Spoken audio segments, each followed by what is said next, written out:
Hello, class. Today we are going to study together accounts receivable management. Through today's study, can let the students know the function of accounts receivable, master the analysis and calculation of accounts receivable cost, will conduct analysis of our credit policy decisions, can know our accounts receivable inside. How is daily management? Let's do it together. Let's look at the concept of accounts receivable. Accounts receivable refers to the products that enterprises sell abroad. Material supply services and other reasons you should buy from us. Or units that receive services or other units. Money received includes our sales receivable, other receivables, notes receivable, etc. For our accounts receivable, its function is to increase our sales, reduce our inventory. That's our function. Now let's look at a cost of accounts receivable. What is the cost of accounts receivable? It is the enterprise that holds the accounts receivable, a price to pay. Let's see. First, opportunity cost. What is the opportunity cost? It is companies that invest money in accounts receivable. Other income lost. The size of its cost. Usually the amount of money needed to maintain a credit business.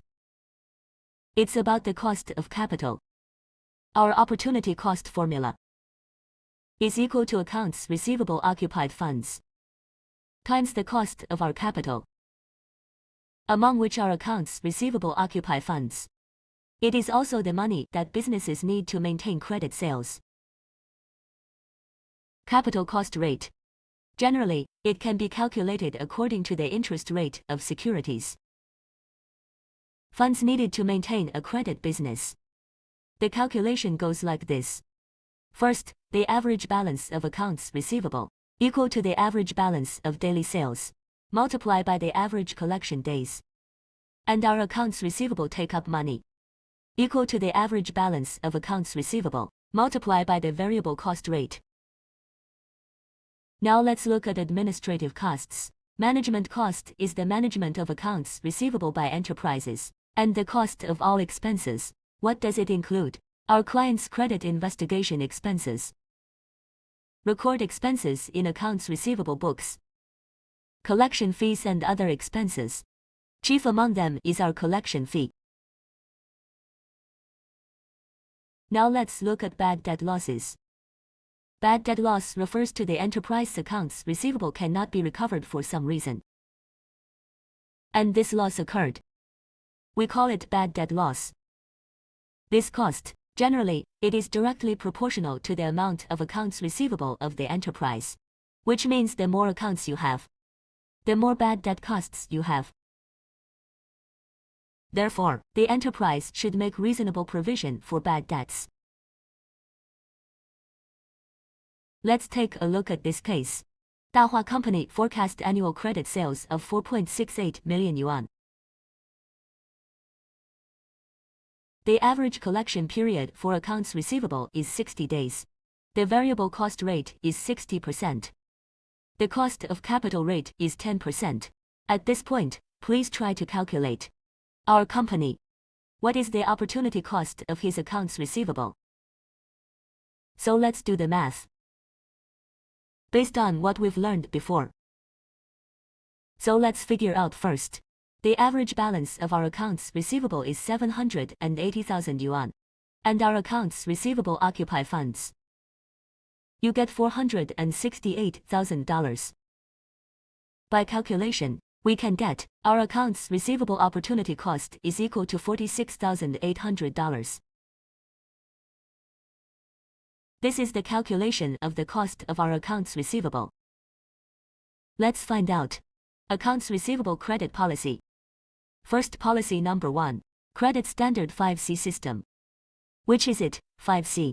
The first, quality, the second, ability. Third, capital, fourth, mortgage. Fifth, economic status. What is the second credit condition? A term of credit as well as our discount.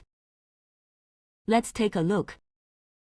Credit decision includes benefits before credit costs for each option, credit cost of each scheme, and the income after calculating the credit cost of each scheme. And our program decision principles. This is our credit decision. Let's take a look. Daily management of accounts receivable. First, conduct credit research on customers. Once the account receivable is owed by the customer, credit selling enterprises must consider how to recover the full amount on time. Usually we sell on credit. The main amount should be those large or debts owed by customers with poor credit quality as our focus on the object of investigation. Secondly, we can use direct investigation, and we brief the survey to be conducted in this way. An aging analysis of our accounts receivable. Usually the longer the arrears are in this case, collection of accounts will become more difficult. The more likely it is to go bad. The third, receivables collection guarantee rate analysis. What do you mean? For a certain period of time, accounts receivable that must be collected. Proportion of total receivables. Through today's study, for us, we know about accounts receivable. It is itself a unity of production and marketing. As our company, companies want to use it to boost our sales, increase our sales revenue, increase the competitiveness of our enterprises. At the same time, we hope to avoid the existence of some accounts receivable as far as possible. The turnover of funds brought to the enterprise is difficult, bad debt losses, and so on. Through today's study, let the students know about our accounts receivable, its relevant content. Thank you all for learning. Thank you.